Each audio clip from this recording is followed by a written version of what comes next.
Naalala niya ang minsan na tanong ng kanyang anak, gusto mo bang maging single ako hanggang sa tumanda ako?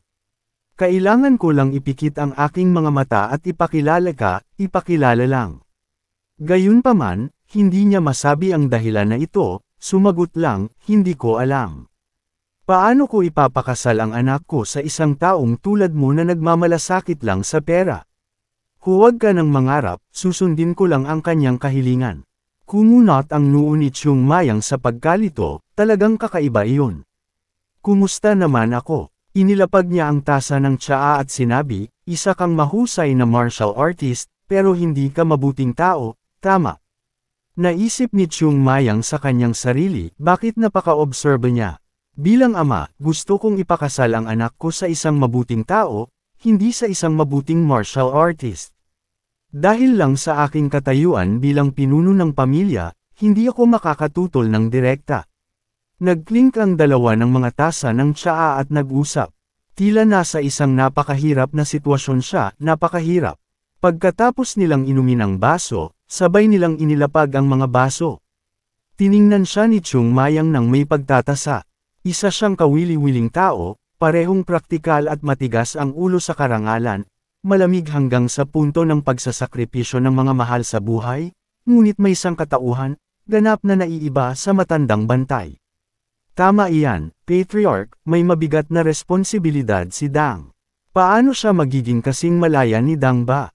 Salamat sa superior martial arts talent ni Dang Ba, nakaupo siya sa posisyon ng Supreme Elder, kung hindi, matagal na siyang napatalsik sa angkan. Ipinahayag ng may-ari ng pamilya Dang, kaya naniniwala ako na ikaw at ang Huasek ang magiging daan palabas para sa pamilya Dang. Balik tayo sa pangunahing isyo. Handa ka na ba? Sumagot si Chung Mayang, syempre. Kung gayon, sabihin mo sa akin, ano ang gusto mo mula sa pamilya Tang?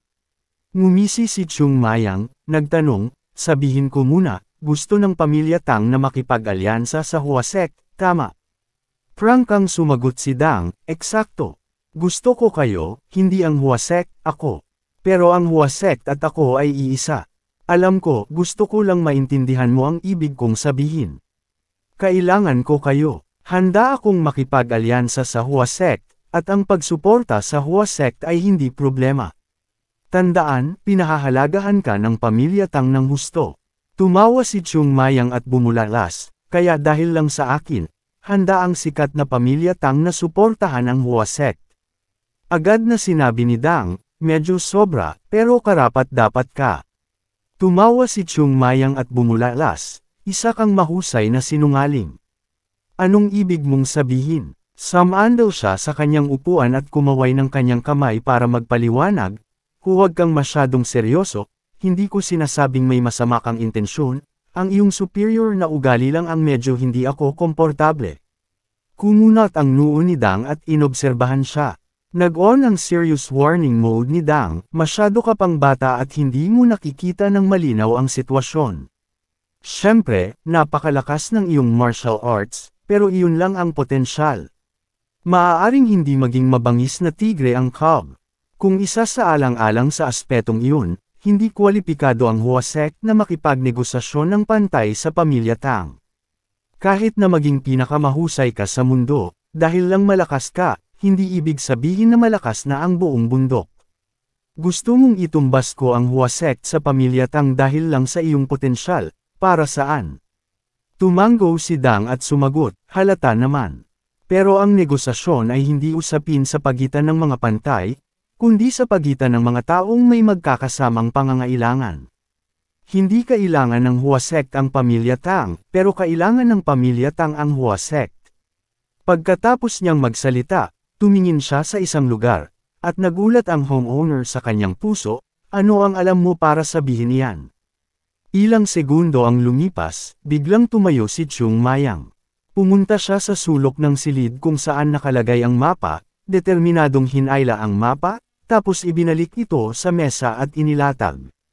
Itinuro niya ang isang lugar at nagsimulang mag-analisa, ito ang Toctron, kung saan matatagpuan ang pamilya Tang, tama iyan. Sa ibaba ay Mami, sa itaas ay Tonan, sa kanan ay Martial Arts, sa itaas ay Tung En. Well, may mga sugat pa rin sa ibaba, pero hindi ko yun bibilangan. Kahit na may mga sugat, hindi yun magbabago ng anuman. Ang ekspresyon ng homeowner ay nagiging mas malungkot. Ngumiti si Chung Mayang at sinabi, sa wakas, inihayag mo na ang iyong tunay na iniisip. Marahil ang kalikasan ng taong ito ay kasing liberal ng asukal, pero gayunpaman, ang bahay ng may-ari ng bahay ay hindi isang posisyon na maaaring maupo ng sinumang tao. Napakalinaw ng kanyang layunin, purong tubo lamang. Kapag nakakita siya ng malinaw na benepisyo, saka lang siya kikilos. Gayunpaman, tinanggap ng ganoong tao ang panganib na kusang lumapit sa akin. Sa wakas, pagkatapos ng ilang sandali ng katahimikan, nagsalita rin si Tang Quan, ano ang gusto mong sabihin? Ikaniling ni Chung Mayang ang kanyang ulo at nagtanong, anong pagkakataon? Anong pagkakataon? Ang pamilya Tang ay napapaligiran sa lahat ng panig ng mga righteous sect na parehong makapangyarihan, mas malakas pa kaysa sa pamilya Tang. Dagdag pa rito, ang mga mob sa buong gitna, talagang nakakasikal. Kumunot ang noo ni Dang at nagpaalala, tila nagkakamali ang mga tao sa relasyon sa pagitan ng Tang sect at ng righteous sect, hindi masama, masasabing magkakaalyado pa nga, mga kasama sa armas. Hindi sumalungat si Chung Mayang, oo, tama iyan, hanggang sa masira ang sibat. Kung ang 5 great families o ang 9 na great sect, kapag mayroon silang karaniwang kaaway, magkakaisa sila, pero kapag nawala ang kaaway, maghihiwalay sila sa interes at mapipilitang maghanap ng mga bagong kaaway, kahit na ang mga dating magkatabi. Nag-alinlangan si Dang, ikaw ay.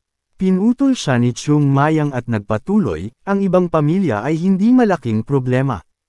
Ang Nam Kung Fun family, ang mong powerful families, ay nasa silangan lahat. Ang 10 Tang family ay nasa kanluran, at ang daan para kumonekta sa ibang pamilya ay hinaharangan ng pangunahing sect. Sa madaling salita, kung ang 5 great families o anuman, sa huli, ang pamilya ay nakahiwalay pa rin, nakahiwalay at napapaligiran ng righteous sect. Tiyak na hindi ito ang sitwasyong gusto ng pamilya Tang.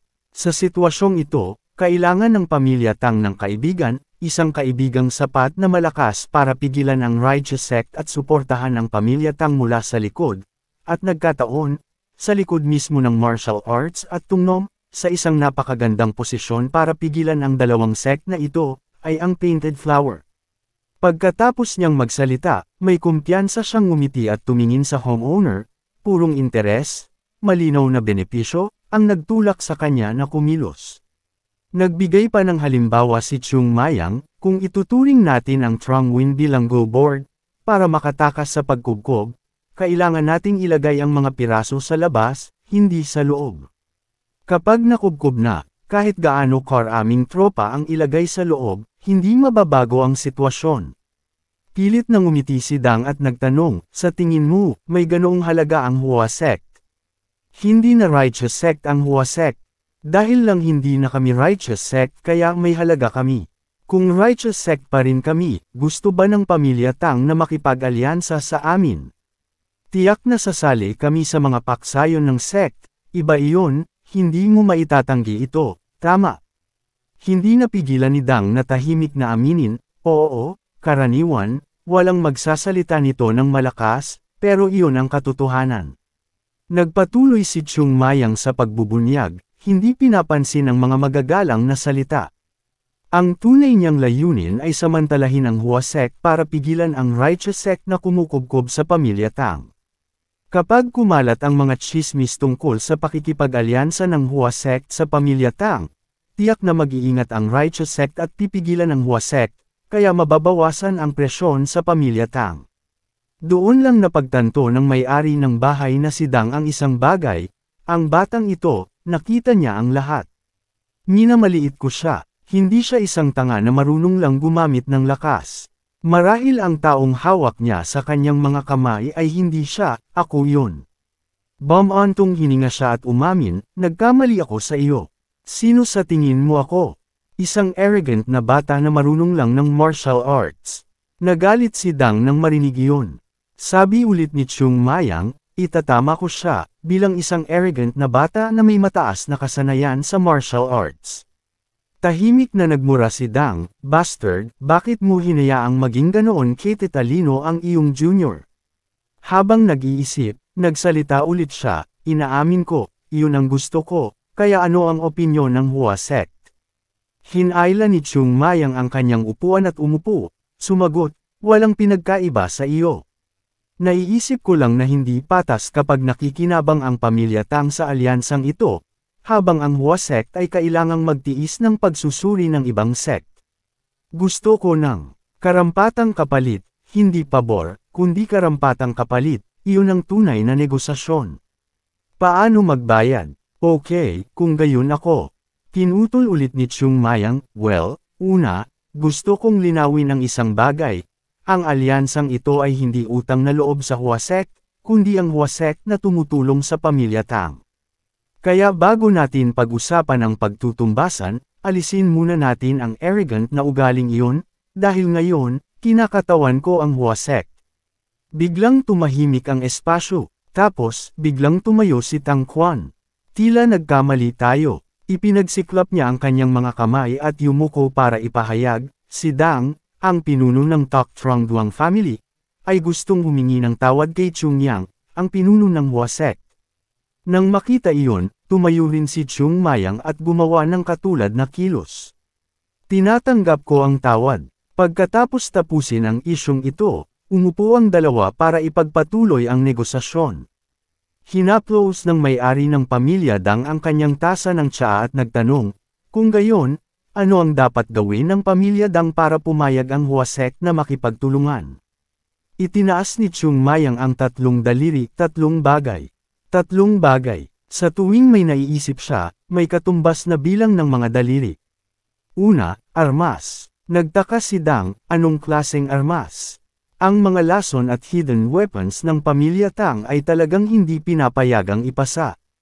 Kung gusto mo ang hidden weapons ng pamilya Tang, kung gayon, ang negosasyong ito ay ituturing na inabandona. Hindi hidden weapons. Hindi alam ng Hua sect kung saan gagamitin ang hidden weapons. Tapos, kinuha ni Chung Mayang ang kanyang espada, tapos hinugot, inilagay ang espadang nasira dahil sa kompetisyon sa mesa, at tinanong si Dang kung ano ang iniisip niya. Tiningnan ito ni Dang at sumagot, "Well, talagang mahina ang kalidad. Kahit nakasalanan ko, hindi magandang espada ito sa simula pa lang." Ipinaliwanag ni Chung Mayang, hindi maiiwasan, walang pera ang Han noon. Ngayon, may pera na siya, pero ang paghahanap ng magandang pandayan na makakagawa ng maraming dekalidad na espada ay hindi madali.